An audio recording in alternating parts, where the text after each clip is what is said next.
Hi. I am an interloper here today. As Will said, 12 years ago, I used to go to some of your restaurants, having never worked a day in my life in the restaurant industry, despite having a Greek last name. I like to say in Chicago, if you have a Greek last name and you're not in the restaurant business, by the time you're 40, they give you a hot dog joint on the West Side for free, and you are now in the restaurant business. But I met in 2002 Grant Achatz.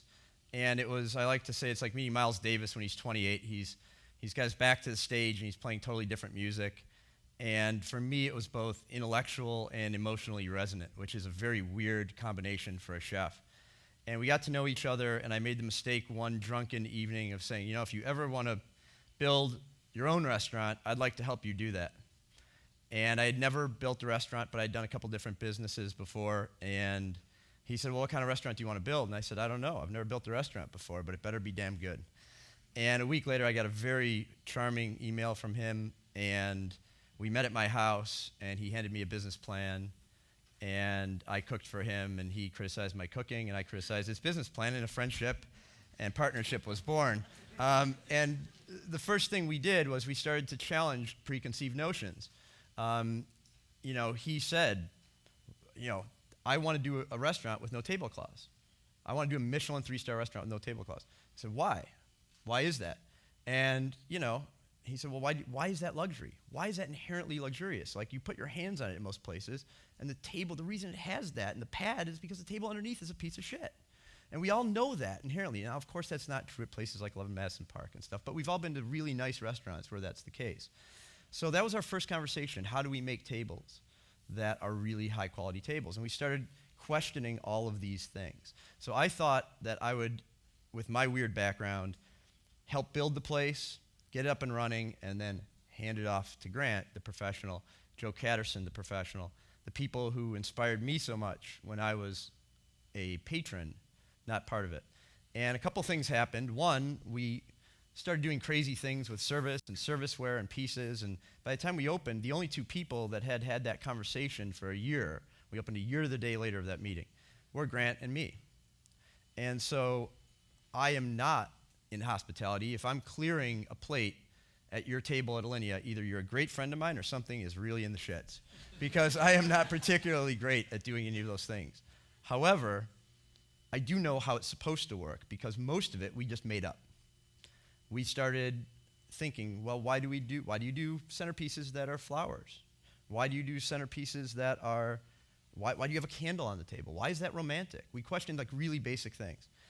And then opening night happened, and the gentleman who I just met for the first time there, Frank Bruni, wrote a very strange, to Grant, article about the place. And I'm going to quote it, because if you ever think Alinea is too staid a place, of all the many ways restaurants have expressed their appreciation for bison, none is quite like Alinea.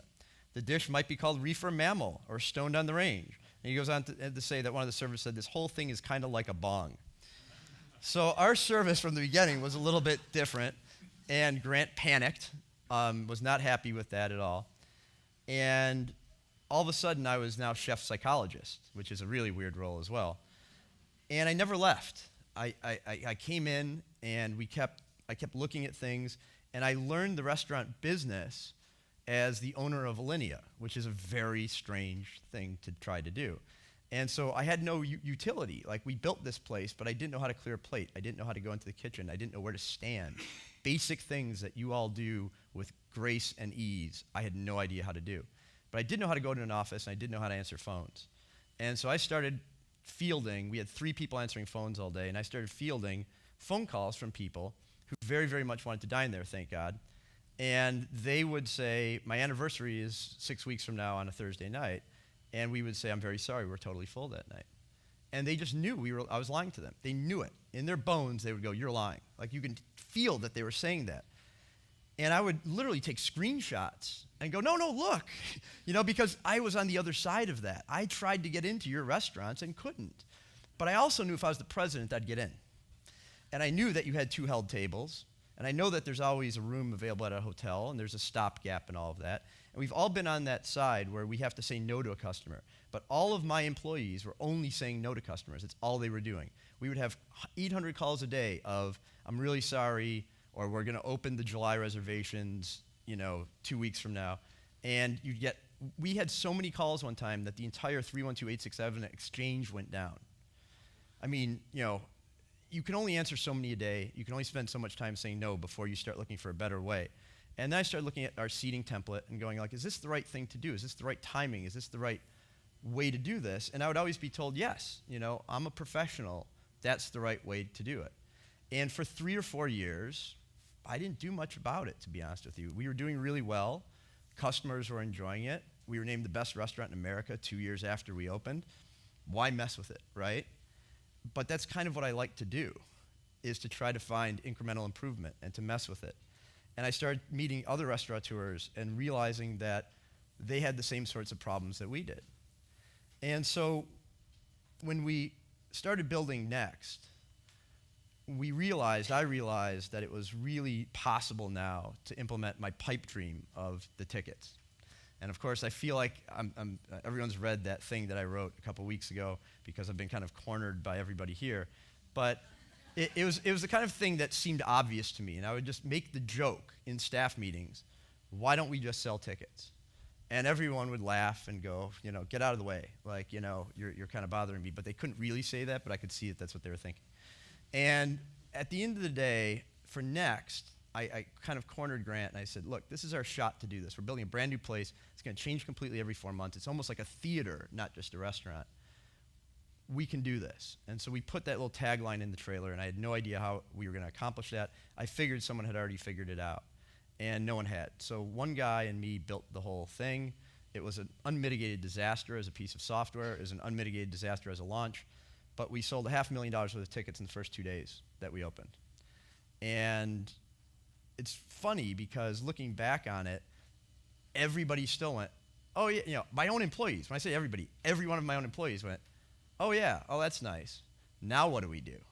How do we collect our tips? How do we deal with the service charge instead of that? And a cascade of other problems and questions came. And so it sat, and Next was Next, and we didn't do anything with it. And then we started realizing, wow, this is solving a lot of problems. This is solving our no-show problems. This is solving what I call the short-seated table problems.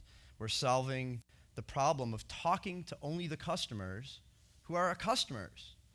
How many phone calls do you answer every day that is, where is your restaurant? Now, I'm sorry, this isn't very hospitable of me, but that's a stupid question this day and age. We have the internet. And, so I literally have 3 people answering those kinds of questions every day, all day long. And so we just said no phones. We didn't have a phone at Next when we opened, literally no phones, because I knew if we had it, that would be a crutch. And Joe Catterson mutinied, like he was going to kill me, right? And so 2 years goes by, and I want to do this at Alinea. And the reason I want to do it at Alinea is because all of those same problems that I noticed month 6, month 12 still existed. All of the phone calls still existed. Every time a reservationist moved on to another job, we would spend 3 months training them in the Alinea way of speaking to a customer. And it was really, really just a cycle of difficulty. We finally did the tickets at Alinea. The world did not collapse. And a couple of interesting things happened. One, the demographic of our customers did exactly what you would think. It went down by about 8-9 years. We know this because you can track it with social media and Google Analytics these days. So who are your future customers? Are your future customers the people who've been with you for 30 years? Yeah, they are. But don't you also want the younger generation to aspire to that fine dining for the future? Everyone told me in 2008, fine dining's dead. Nobody is ever going to get tired of having a wonderful experience at a restaurant, ever. Fine dining's not dead. Fine dining done right is a difficulty in tough economic times. But I just want to show you a couple of slides, and I'm not much on PowerPoint, but a couple of internal slides. Oh, I do have it here somewhere. That we then started saying, okay, how do we do this at a restaurant which isn't next or Alinea? That's not a prefix single menu restaurant. And so we started doing deposits at the aviary. And what happened was that, the basic premise is that you can put down $20 and you can reserve your table. And it took away the ambiguity for clients. We had people that said, I don't know if it's an hour wait tonight, or if it's a 2-hour wait, or if it's no wait. But if they go online and they just get a $20 deposit and it's charged back against their bill, they tend to come. And our no-shows at aviary were about 14 to 18%, depending on the time of year. Went down to almost nothing. And meanwhile, the money just goes right back to their in-bill. But then Grant asked me an interesting question. He said, how do we know this is actually working? Which sounded like a really silly question when I first heard it, because it's the same kind of question Gabe asked me yesterday, actually, at Will's house. How do you know that this is working? And I said, you know what? I honestly admit I don't know it's working there, because you can't measure the future of business, because it may have been that busy that day anyway. So we got geeky. So normally I try to give an emotionally resonant talk. Today we're going to geek out on some slides. You probably have read that already. So we're looking we have a 3-course drink tasting menu and a 5-course drink tasting menu at $50 and $135. Only about 6% of the people who walked in got those. It's the best experience there, in our opinion. It's what we do. It's a tasting menu like Next and Alinea. But do people actually get it? So we decided to create a piece of software which measured every single person who came into our restaurant, the times that they sat, how long they sat, and what they ordered. This is that. The things that are out of scope aren't those 975. Something went wrong with punching the data in and whatnot. But what's interesting,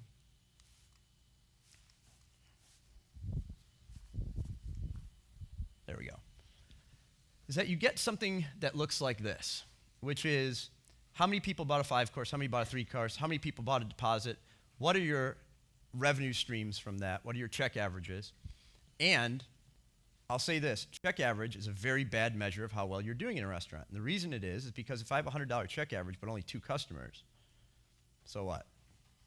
It's $200. What you need to know is this. How long do the people stay, and how much do they spend per minute while they're there?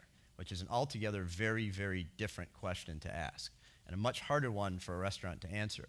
So you can now buy all sorts of software that tells you all sorts of ways that you are going to get, here, you can drill down on your phone to, like, people ordered this cab or Riesling perhaps or something like that, but it doesn't tell you, like, what their actual behavior is, and this does. So what we found out was a little surprising here, which is, the vast majority of people spend about, under 90 minutes at the aviary, and that's how they spend it right there. So $111 average, but that's the histogram of their activity coming in and leaving. And this is what you come out with. Kind of surprising. 60 cents per seat minute.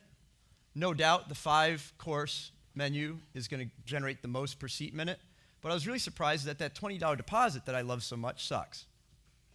And that I would never have found if we didn't do this. And the reason that is because those people come, they have a single drink, and they leave. Now, on Saturday night, when you overlay this time with your seating template, what you find out is that you are so this is this is not a PowerPoint I made. This is our internal document for our team. We have like 5 people from weird industries looking at this stuff. Investment bankers from MIT, those kinds of folks, right? And so this is our own presentation to ourselves to figure out what do we do next. How do we optimize the experience? Because on a Saturday night, you should be full, but what constitutes full? Is 6:30 to 7 o'clock a good time to seat someone with a tasting menu, or is it a better time to take one of those $35 or $20 or whatever the deposit should be? So then we figured out, okay, can you cue up the next one? And the reason it's not a clean PowerPoint is because it's actually an internal document. It's not there. And that's the same one. There we go.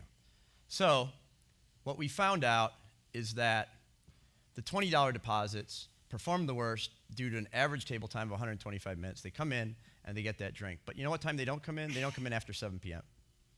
Why? Because the people before get a drink somewhere, they get a drink by us, go elsewhere to eat. That's the MO. So what we do is we simply redo our template